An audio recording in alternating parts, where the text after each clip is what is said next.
This is the third video in the SolidWorks sketching series. In the previous two videos, we introduced sketching, defined what a sketch is, looked at the different ways of adding sketch entities, and also looked at adding sketch relations. If you have landed straight on this video, you may find watching the two previous videos useful before continuing.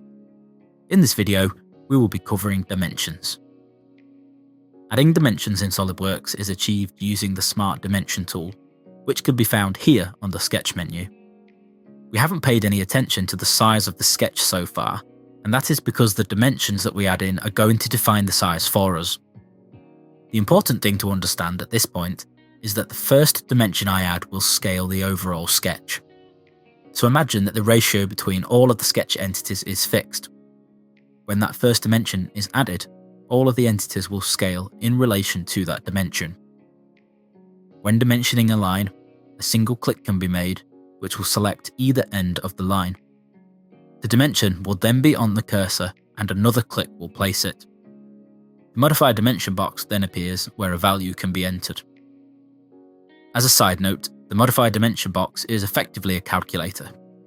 Here you can add values together, multiply values, and even create equations. The input unit type can also be toggled from here too. I'm currently working in millimeters, but if I wanted to add a specific value in inches, for example, I could type the value and then choose inches from the units drop down, and SolidWorks will convert that back to millimeters for me. The same Smart Dimension tool is used for all dimension types.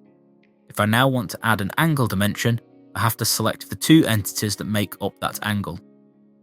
In this case, these two lines. When adding an angle dimension, you will see that the angle changes depending on where the cursor is positioned. Make sure to make the second click when the value is the angular value you want to control. Dimensions can be added across a selection of entities and endpoints. Here, I'll add a dimension from this left-hand side line to the right-hand side line. Notice that initially the dimension preview shows the length of the first selection. But once the second selection is added, the dimension is modified to be between the two entities. When dimensioning lines that lie on an angle, there is something to watch out for. If I add a dimension to this line, because it is at an angle, there are actually three positions for where the dimension can be placed: horizontally, aligned, or vertically. Obviously, each of these positions will give a different result when the same number is entered, so it is important to make sure the alignment is correct for the intended dimension. This becomes less obvious when working at shallower angles, as the difference between aligned and horizontal or vertical isn't as noticeable. A trick to help with this is once the correct dimension is visible after the first click, you are able to lock the dimension in place by using the right click. Once locked, this will now allow you to move your cursor anywhere else in the screen without the alignments being toggled. Important dimension types that we've not yet mentioned are the diameter and radius dimensions. These dimensions are also added using the Smart Dimension tool. Currently, we don't have any arcs or circles in the sketch, so let's add in a circle to the center of this shape. There are a few different options when sketching a circle, but for this example, I'll use the center circle. The first click places the center of the circle, and the second click, or the end of the drag if using the click-drag approach, is the radial position. This circle will actually need a few dimensions in order to move it into place, but I'll start with the diameter. The default behavior in SolidWorks is that if a circle is dimensioned, the value will be a diameter. If an arc is dimensioned, the default value will be the radius. If you would like to toggle this, when the dimension is added, you can right-click on the dimension and choose which input you would like. To dimension the circle's position relative to the rest of the sketch, we can add in a few extra dimensions. By default, when adding a dimension to a circle or arc, the leader will snap to the center, which I will do for this first dimension.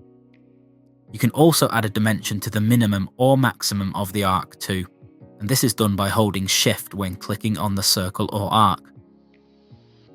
So I will select this first line, then hold Shift and click on the circle.